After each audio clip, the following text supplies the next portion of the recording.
Ya, Anda kembali di dua sisi ini mengenai penggunaan ivermectin yang masih menjadi pro dan kontra. Tadi Dokter Tirta juga sudah sempat menyinggung bahwa peneliti dari luar, ahli dari luar bahkan tidak menyarankan penggunaan ivermectin ini. Nah, saya sempat melakukan wawancara dengan Dr. Fahim Yunus, ini merupakan Kepala Penyakit Menular Universitas Maryland, yang mungkin Anda juga sempat menyaksikan atau mengikuti tweetnya yang berbahasa Indonesia, menjelaskan bagaimana penggunaan ivermectin dan lain-lainnya. Ini adalah cuplikan perbincangan saya dengan Dr. Fahim yang kami lakukan beberapa waktu lalu. For example, Dr. Yunus, there is one medicine really, what do you call it? In Indonesia, it's really happening right now. It's ivermectin. It particularly used for the worm disease, right?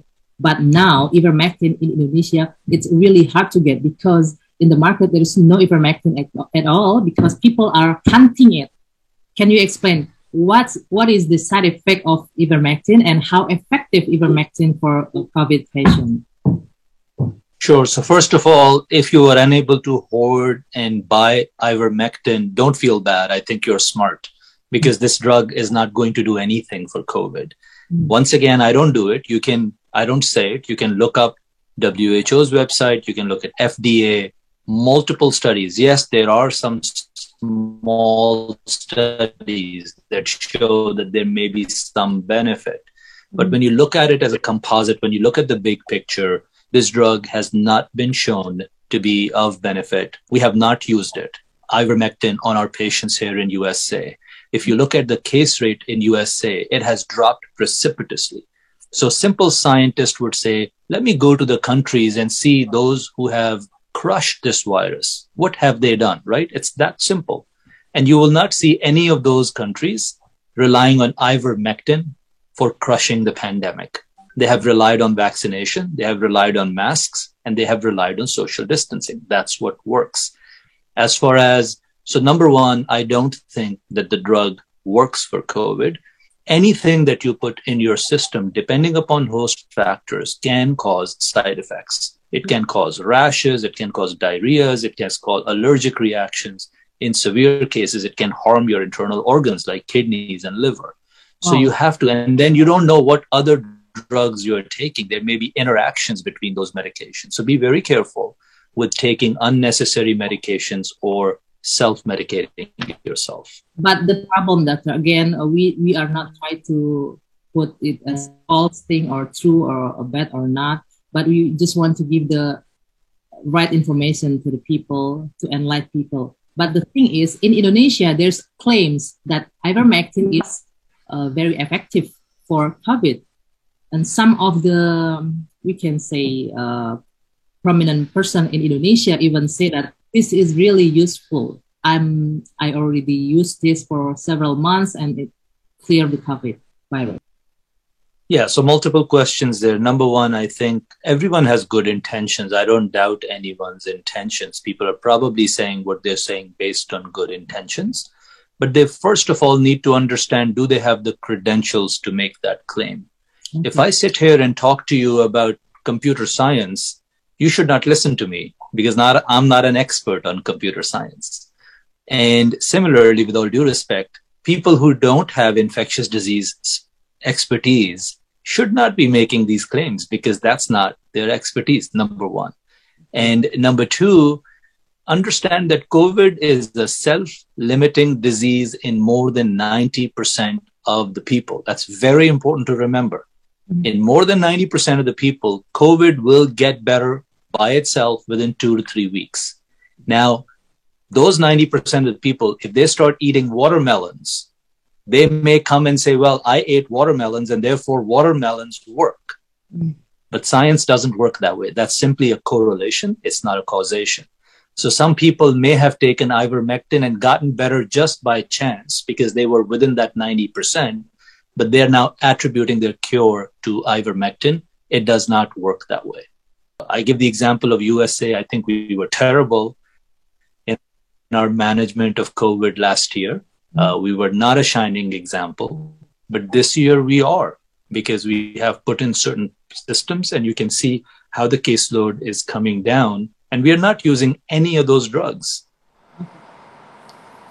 Ya, itu sudah sangat jelas sekali bahwa tidak menggunakan ivermectin ya, seperti dokter Rita bilang tadi bahwa tidak efektif sama sekali untuk COVID. Saya ingin ke Bung Arya, bagaimana Anda menanggapi pernyataan pakar dari Amerika ini, Bung Arya? Laporan dari WHO kemarin keluar 6 Juli. Bahwa dari mortality, laporannya, di komparasi nih yang biasa ya, dari 1.000 orang yang standar care, 70 orang yang meninggal. Sementara ada intervensi ivermectin, itu hanya 14 orang yang meninggal. Ini laporan WHO loh. WHO, ya. Kemudian untuk ventilation ya, mechanical ventilation. Biasanya 20 per 1.000 orang itu yang kena. Pakai intervensi ivermectin itu 10 per 1.000 orang. Tapi WHO bilang ini masih butuh lebih banyak lagi yang harus diuji. Makanya dia bilang bahwa WHO tetap menyarankan uji klinis. Ya, ini WHO loh yang udah bikin. Jadi saya nggak mau program orang. Nanti dokter ini, karena kalau dibilang itu Maryland, ada juga namanya Profesor Uti ya. Itu juga orang FSCC yang sangat kuat gitu. High index-nya itu sampai 69 lebih. Itu ukuran orang pakai namanya publikasi. Bisa dilihat juga lah orang Indonesia keberapanya publikasinya tinggi di internasional. Dia menyarankan ivermectin. Mungkin kalau Pak Hem ditarungkan sama Muti pasti berbeda juga. Makanya kita kembali lagi kepada bahwa ini masih terus uji klinis. WHO jelas mengatakan bahwa ini jelas intervensinya bisa menurunkan kematian. Tapi masih kurang jumlah orang yang diteliti. Makanya dia tetap menyarankan melakukan namanya penelitian gitu loh. Oke. Baik, tapi ini akan masih kurang diteliti. Apakah nih jangan-jangan ini masyarakat dicoba untuk diuji coba sekalian nih Dokter Tirta? Anda melihatnya gimana nih? Kalau dari saya sendiri izin Bang Arya, bukan membantah. Ini saya membacakan statement dari teman-teman dokter di Indonesia yang merepost dari info dari Living Guideline COVID-19 dari WHO terbaru. Ini langsung dari websitenya WHO. Jadi jangan dipotong-potong. Itu statementnya memang ada. Jadi the WHO Therapeutic and COVID-19 Living Guideline currently includes one new strong recommendation to use IL-6 receptor blocker yaitu tocilizumab or sarilumab in patient with severe or critical COVID-19. Jadi WHO merekomendasi ada merubah rekomendasi sangat kuat untuk menggunakan reseptor IL-6 blocker seperti tocilizumab dan sarilumab. Dipublish 6 Juli 2021. Recommendation not to use ivermectin in patient with COVID-19 except in the context of a clinical trial published in 31 March 2021. Dan ini yang ngomong WHO. Hanya untuk uji klinis, tetapi tapi negara disarankan untuk memperbanyak tocilizumab dan sarilumab. Jadi kalau dibilang bahwa jangan percaya dokter ini, saya setuju dengan statement WHO. Kita tidak boleh menganggap bahwa kalau uji klinis itu untuk pasien disebar kayak gitu, berarti memang secara nggak langsung berarti pasiennya diajarkan penelitian. Jadi uji tepat. Kelinci percobaan pasiennya jadinya. Ya. Jadi alih-alih harusnya anggaran tersebut digunakan untuk membeli tocilizumab, IL-6 reseptor blocker dan sarilumab. Ini yang ngomong WHO sendiri untuk mortality. Oke, saya ke Prof. Yadiana. Bung Arya, sebentar saya ke Prof. Yadiana dulu minta pendapatnya. Prof. Yadiana, bagaimana? Ya, apakah suara saya kedengaran? Ya. Sudah dengar? Silakan Prof. Ya, jadi nah kalau kita seperti kemudian juga WHO menyarankan melakukan clinical trial. Nah, hasil-hasil yang ini sudah ada, jumlah pasien katakan masih.